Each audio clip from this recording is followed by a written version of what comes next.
Good morning, students. In today's video, we are going to discuss about reflex actions and reflex arc. As I presume that you people must have watched video number 1 and lecture number 2 of this chapter, we have already discussed about the brain and the various parts of the brain and how these parts they help in controlling the various activities in our body.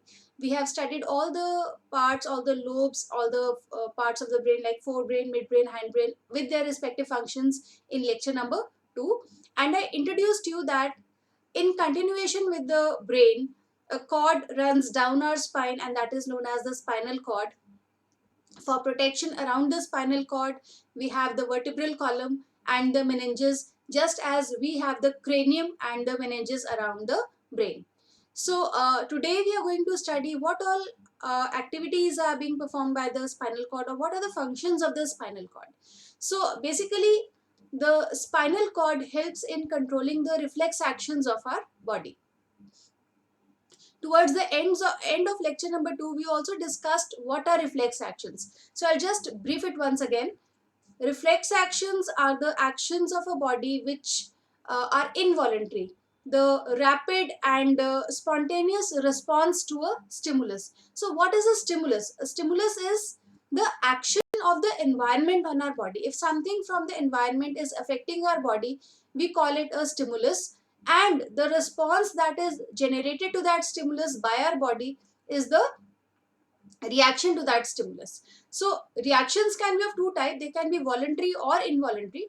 Reflex actions are basically those involuntary responses by our body to the external stimuli. Like I gave you an example yesterday. Suppose something hot touches me accidentally, my hand will withdraw automatically. I will not have to think whether to withdraw it or not.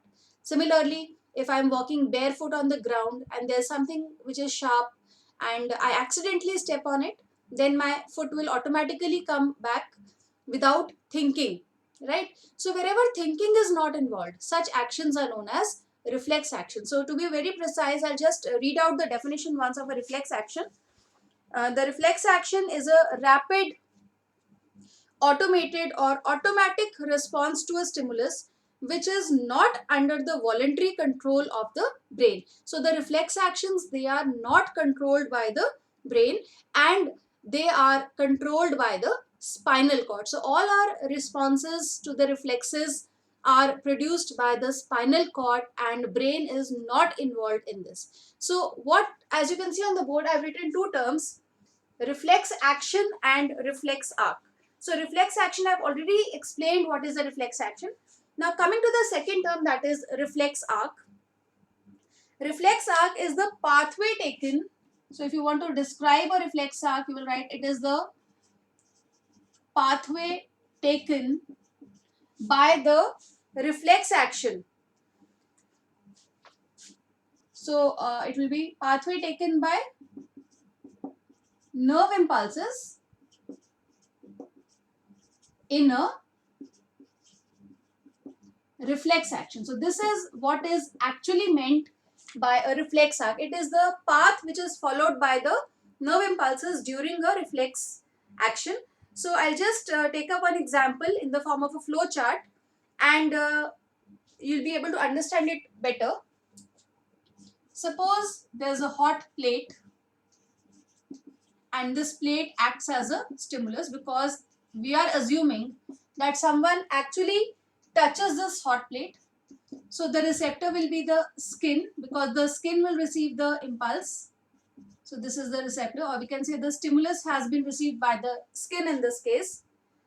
Now the skin sends a message to the spinal cord, and who will carry this message? We have studied about the different types of neurons.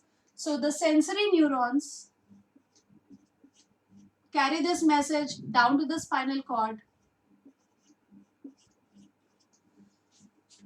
and the spinal cord generates a response which is carried by motor neurons,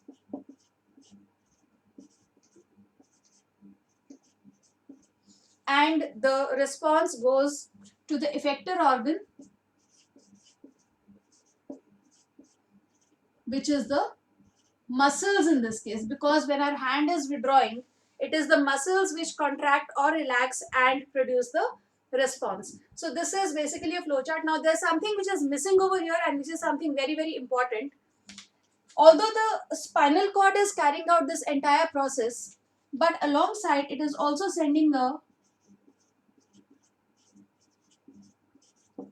message to the brain. So a message to the brain is also being sent over here, so that ultimately we realize what is happening. Because if the message to the brain will not be sent, it will not go in our memory. Although the response happens quickly, but still we are able to sense it, that yes, something of the sort has happened, right? So if the message will not go to the brain, then it will not go in our memory, and we will not be able to think what has happened, and will not be able to realize actually what has been happening with us. So this part is very, very important, and most of you tend to forget writing this part in the exam when it comes as a question. This is a very, very important question for your exams, and very frequently it has been appearing in the board exams as well as the internal exams which are conducted by various schools. So please ensure that you learn this flowchart very, very nicely. In addition to this flowchart, there's a diagram also which is given in your NCERT book. I'll just show it to you over here. And as you can see, this diagram is given on page number 117 of your NCERT book.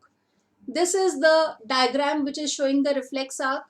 It is very, very important, and it needs to be drawn in your notebook as well. Many times this diagram has appeared in the board exam for labeling. The diagram is already given in the question paper, and you're asked to label the parts A, B, C, D, or otherwise it has been asked frequently that what is a reflex action, what is a reflex arc, explain with the help of a diagram or explain with the help of a flowchart. If the question is explain with the help of a diagram, then obviously you'll be drawing this diagram only.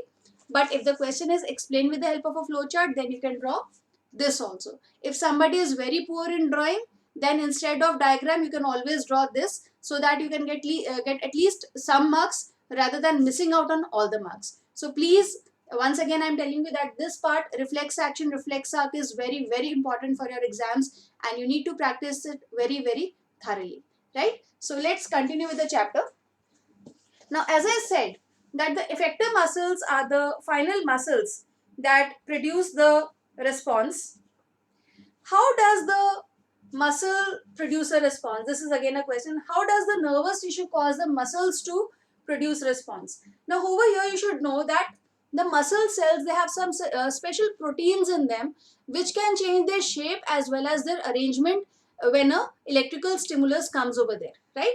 So whenever a electric impulse or is transmitted by the nervous tissue to the muscles, then the arrangement of the proteins and their shape, it changes, and it helps in producing the desired response. That is, if contraction is required, then the muscle will contract and produce the response, or if relaxation is required, that way the response can be produced. So it all depends on the location of the muscle and what type of impulse has been transmitted, because the impulses are also different types. It tells the muscle whether to contract or to relax, and accordingly the response is produced. So I hope this topic is clear to everyone.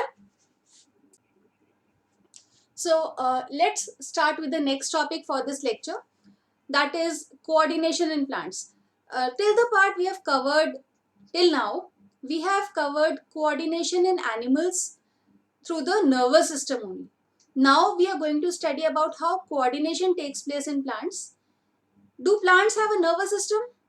Yes, obviously people know that plants, they do not have a nervous system. Then how does coordination occur in plants?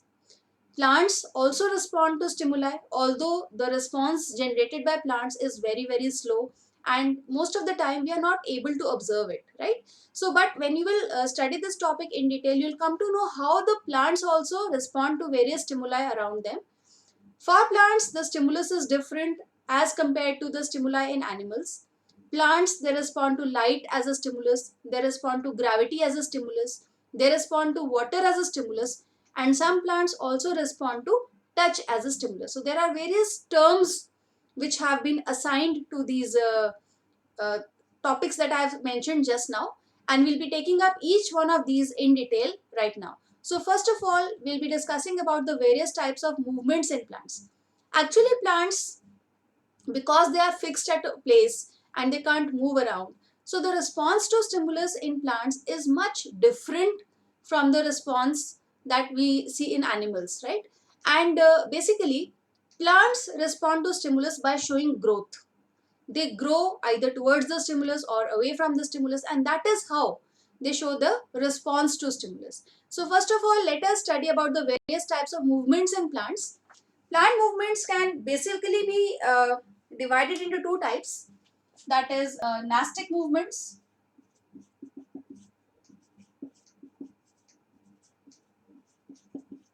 and the second part will be trophic movements.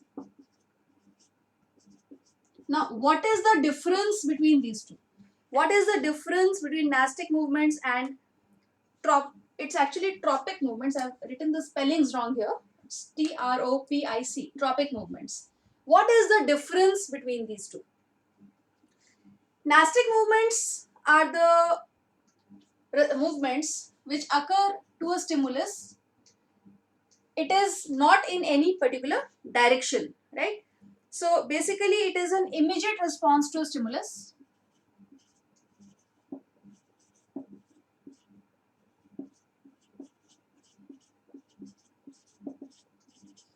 Immediate response to a stimulus, and it doesn't happen in any particular direction, so we can write over here no particular direction is there.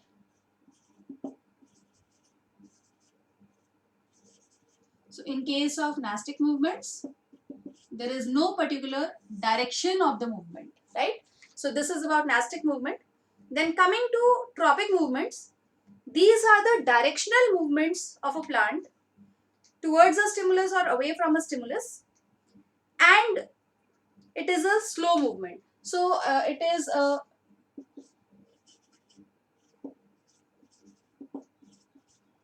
directional movement of a plant or its part in response to an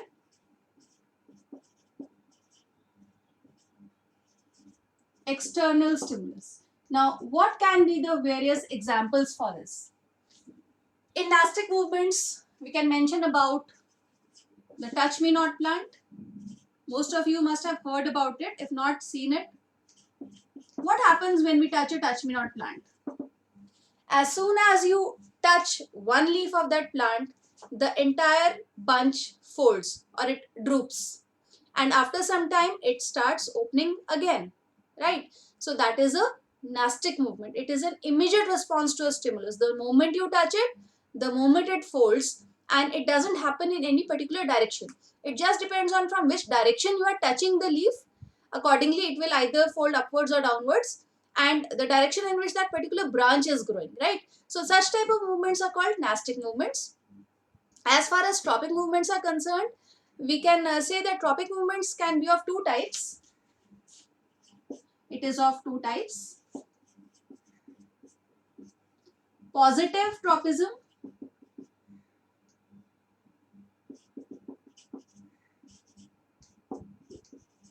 when the growth is towards the stimulus,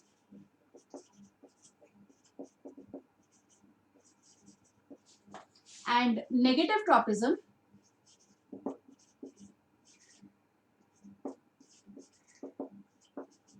if the growth is away from the stimulus. Now we can take up some examples for this so we can understand this better.